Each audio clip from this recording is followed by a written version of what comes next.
This is Dolany TV, ladies and gentlemen. Good morning and welcome to the first edition of NHL 21 here on the channel. It's been released for the season, and ladies and gentlemen, it's time we get on over and take a look at our Edmonton Oilers in NHL 21. I finally got some time to download the roster update, fire up a franchise mode, and today I'm going to take you through every single NHL and AHL and organizational players rating for the Edmonton Oilers in NHL 21. There will be two omissions from everything you see here as far as I know, Ostap Safin and, of course, Dylan Wells, because they are on the ECHL roster. I'm not sure quite what's going on there in terms of things trying to get the Oilers to have those guys in franchise mode, but we will with those omissions get underway here. If you're new to the channel, I consider you subscribe because, you know what?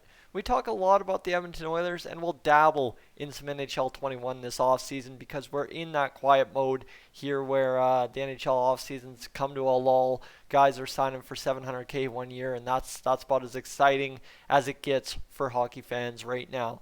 And of course, if you're returning to the channel, hey, sit back, relax, and get the popcorn ready because some things are going to be comical and some things are going to be pretty spot on. So let's get to it. Edit lines is the best way to go about this, because the best part about this is what NHL 21 thinks the lines should be. And to start right off the hop, you've got Draisaitl, McDavid, and Yamamoto. Talk about loading up the offense. What's Dave Tippett down 5-3 in Game 7 of the first round or something?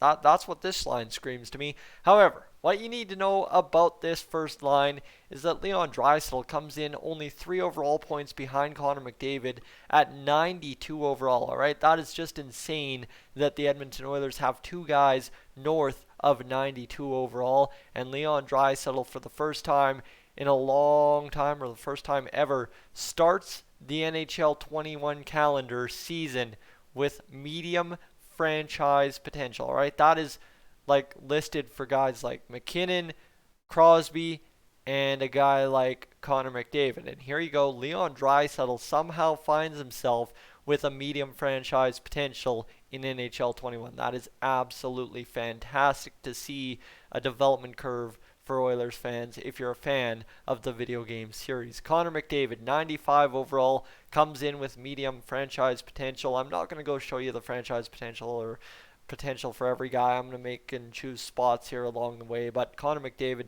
95 overall, the best rated player in the NHL video game this season, and continues to impress us, but never scores a point per game in franchise mode, no matter how you sim, if you just use the most basic settings. Kailer Yamamoto, guys, this is one where things really get to a head. Last year, rated like 73 to start, I believe, then up to 76. Never got his chance to be an impact player in NHL 20. In the first season, you'd have him in the lineup, but now this season, 82 overall after an impressive actual real-life rookie campaign with the Edmonton Oilers, or what was technically his rookie campaign for most games played in a season. Now you move down to the second line, and this is where things kind of get ask what's going on. James Neal, 81 overall. He's listed as a top 6 forward, so that doesn't quite make sense, right? You see, what else is considered a top 6 forward? 81 overall, that's not quite a great rating for James Neal by any means, but you know what? Things are slipping in James Neal's game. Defense is not so great, and you see him at 81 overall. Still an impact player in the Oilers lineup at 81 overall compared to the ratings in the bottom 6 here in NHL 21. Ryan Nugent-Hopkins, one of his higher ratings in the past couple of years, 86 overall, listed as a top 6 forward, and actually, ideally listed as a first-line forward here in NHL 21.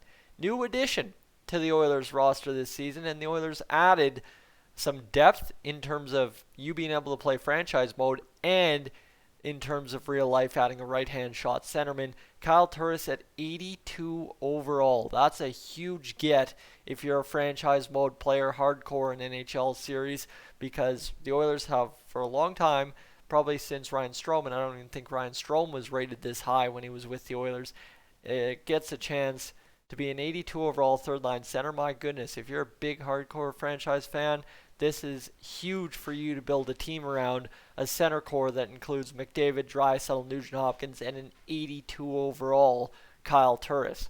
Now, I told you, get the popcorn ready because there's some debate to be had.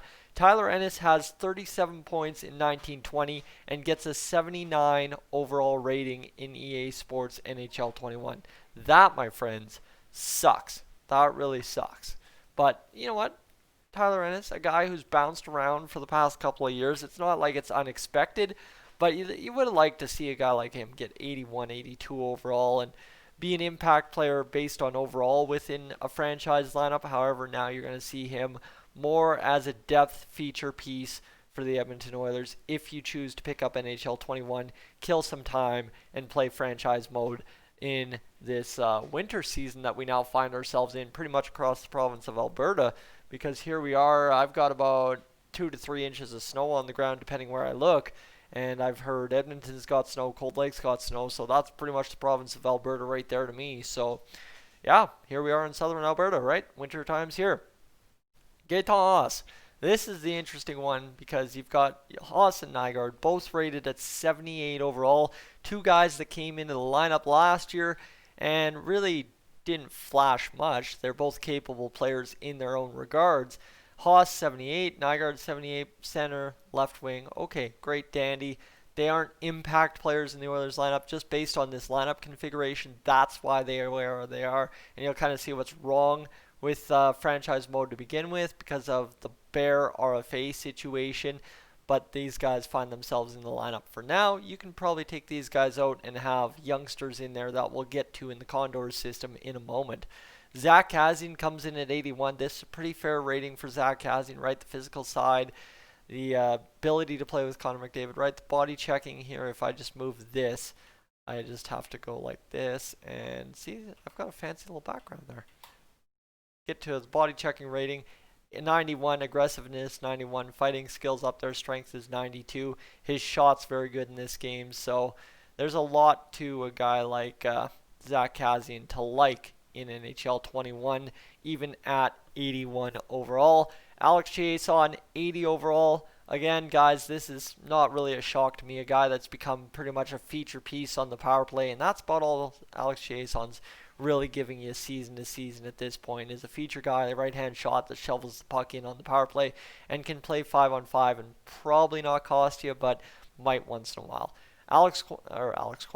Alan Quine of the Edmonton Oilers Bakersfield Condors situation here finds himself at 77 overall. Probably not a guy you'll play in NHL 21 on the Oilers roster, but again, a guy that may see some time in Edmonton in the upcoming season for our Oilers. So now, transition on over to Darnell Nurse and Tyson Barrie, who are now rated to start the year anyway as the Oilers' top D pair.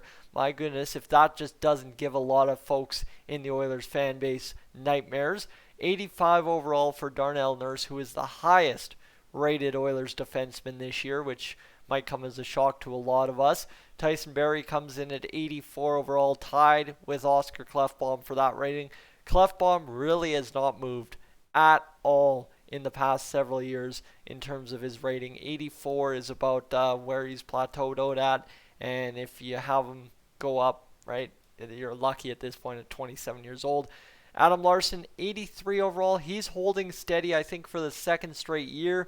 Defensive stalwart for the Edmonton Oilers, and of course, a defensive stalwart in NHL 21. I mentioned something was wrong with the back end. Jujhar Khaira on the back end because of the bare RFA situation. So this is easily edible if you get started with your franchise mode. Jujhar Khaira coming in at 78 overall this season after a very big down year for the Edmonton Oilers in 1920 in real life. And this is a story I tried to tell in my first go round of doing this video. Problem is I left the music on, and of course YouTube would copyright me and then I'd have major issues. How about Caleb Jones and his 80 overall rating? Caleb Jones, selected way back in the Connor McDavid draft, a guy that I came to love in the 2016-17 edition NHL 17 of this video game. He grew to be this just monster in my franchise mode that I did on YouTube. You can watch it all happen in 10-minute chunks on Goaltending TV. I guarantee you that if you go back in my playlist, you will find the franchise mode I'm talking about. Caleb Jones now an 80 overall. And you know what? Rightfully so, gets the reward he has been looking for in terms of overall in the past couple of years. Because last year he wasn't rated too well. Now at 80 overall, he's got a chance to be an impact player on the third pair for the Oilers in your franchise mode, and hopefully an impact player in the top four for the Oilers in real life. Now, talk about not an impact player in your lineup at 76 overall in NHL 21. That's Josh Archibald. Kind of tough, but what I noticed just going through the ratings this year is Josh Archibald's body checking is low. So, I mean, that's probably part of what's going on with his 76 overall. If you bumped it up, I will just quickly check it here. It's rated as 75. If you bumped it up to about an 82, 83, where it should be for a guy that throws the body as much as Josh Archibald, he's probably a 77, 78 overall in this video game.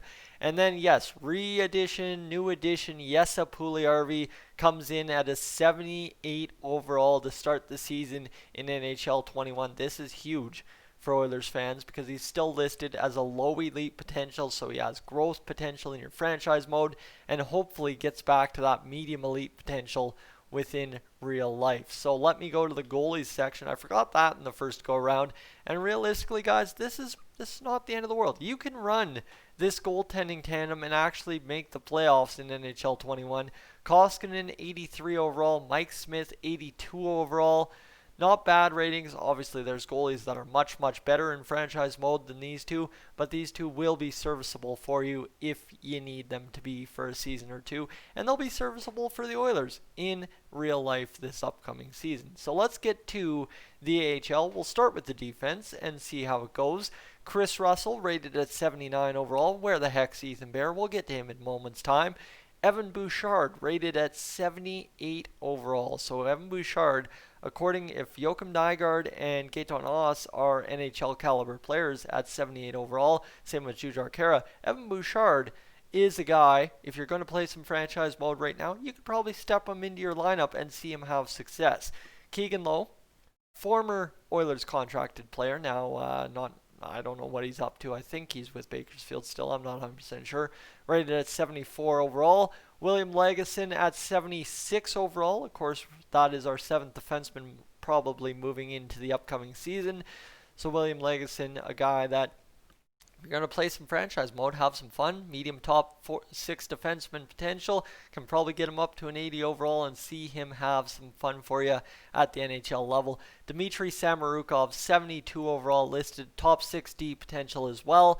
And you know what? He's 21 years old, so this guy probably going to be that guy like my Caleb Jones situation in NHL 17 that you play with in the NHL video game this year, come to love or come to hate, whatever the situation is, and then you see him make an impact in the NHL a year or two later down the road. And a name that many might not be familiar with in terms of Oilers folklore yet, but Vinny Desharnais, you look at that guy, oh man, that's a mean mugshot right there.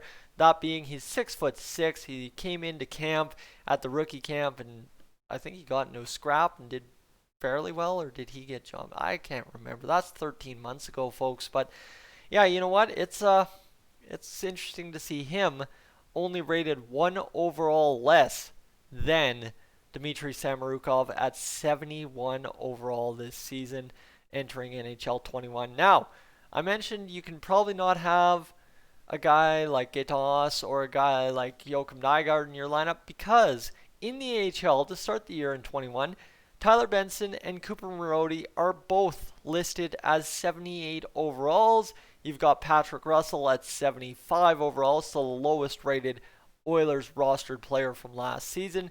Cameron Hebig comes in at 71. Seth Griffith, new addition, comes in at 76 overall. And then you've got Ryan Kuffner, who we did not qualify and has gone on to other things, and I don't know why he's with Bakersfield, at 74 overall. Joe Gambardella at 74, a guy who saw some NHL time in 18-19. Brad Malone, 75 overall, now with Condors on an AHL contract. And here's one, like I was talking about with Samorukov, Maximov is another Caleb Jones light to me. A guy you play with this season in NHL 21 and then all of a sudden really start paying attention to next year in real life. The fourth line is also interesting. You've got Anthony Peluso at 68 overall, Ryan McLeod at 72 overall, who is going to be similar to the Maximov and Samorukov situation. But in terms of the most likely to break out this season, kind of like a Kyler Yamamoto last year, Ryan McLeod is your guy to watch going into training camp, going into the AHL season, and all that this year for real life. So coming in at a 72 overall, make sure to watch that like a hawk and see what happens there. So let's go to the scratched lineup sheet here. You've got Adam Cracknell at 69 overall. Stuart Skinner comes in at 73. Dylan Wells, I mentioned him. He comes in at 73 overall, but he's not on the franchise roster for whatever reason. Raphael Lavoie, youngster, 19 years old, 20 years old, whatever, comes in at 69 overall as well. Philip Berglund, 61. We just signed him to a contract recently. Theodore Lindstrom, another guy we signed a contract recently and is on loan, 61 overall. Olivier Rodrigue comes in at 68 overall. And Philip Broberg, the prized possession in the SHL, comes in at 71 overall, similar to Vinny Desharnais. So you tell me, is Philip Broberg as elite of a defenseman as Vinny Desharnais, or is it the other way around? I don't agree. But Philip Broberg also only listed as top 4D medium potential in the video game. So watch for that. Similar to the Leon Draisaitl situation. Watch that change with time. Marcus Niemelainen, another guy we signed at the same time as Berglund, signed at 59 overall. Patrick Sekinen, a guy you got to watch in the Oilers organization, comes in at 63 overall. Luke Esposito and Miles Cools, two guys that Condors fans would know a lot more about than I or you as Oilers fans. And you can ask them in the comments section below what their takes on those two guys are. So the goalies, what I didn't get to, Anton Forsberg comes in at a 79 overall. So the Oilers do have a competent backup in the AHL that you can bring up if Smith or Koskinen get hurt in your franchise mode. And Shane Sterrett, who's now with the Wilkes-Barre Scranton Penguins, still with the Oilers in this franchise mode. Shane Sterrett, 75 overall. So that's everything. But no, it's not. Because where the heck is Ethan Bear? Guys, I am missing Ethan Bear on my franchise mode. I can't find him. He's not on the Oilers NHL contract roster. You got to go in the system. And there he is as a qualified RFA, 82 overall, top 4D. And you know what? That makes him one of your more valuable defenders at the NHL level. He slots in on the third pair with Caleb Jones there, but at the same rate, 82 overall. That is a monster number for Ethan Bear after a great rookie campaign. Then we've already been through all these guys until you get down to right here where there's Matai Blumel, who's 6 foot nothing, 20 years old, playing over there in Dynamo. And you know what? He's rated as a top 9 forward potential, 61 overall. And there's, one last gem. Tyson, where's all the 2020 draft pick content? How about Tyler Tullio, who is 55 overall in NHL 21, entering the year, top 9 forward potential at 18 years old. Everybody else not yet made their way into the game, right? The Russians in terms of Konovalov, Denezhkin.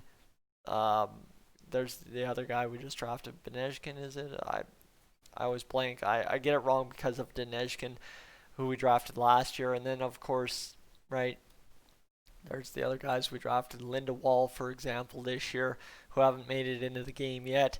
And there's the college kids, right? Philip Camp. You think about Dylan Holloway, Carter Savoy. Those guys don't exist yet, but they will in time. Ladies and gentlemen, that is where I'm going to leave you. When is the last time I gave you 20 minutes of my time in a video, let alone an NHL 20 or 21 or NHL video game video? It's been a long time, but that is your Edmonton Oilers ratings for this year. The only admissions that we didn't see are Ostap Safin and Dylan Wells, but we'll get to those guys when they get added to the situation. We'll update this kind of when there's a massive roster update with big overall changes. We will update that probably at the start of the season, in fact. Guys, I'm Tyson, this is Stolany TV. Thank you so much for tuning in to today's edition of NHL 21 here on the channel. If you're new to the channel, hit that subscribe button. If not, hey, you know what? Check out the video that comes up next after this. I am up on out of here.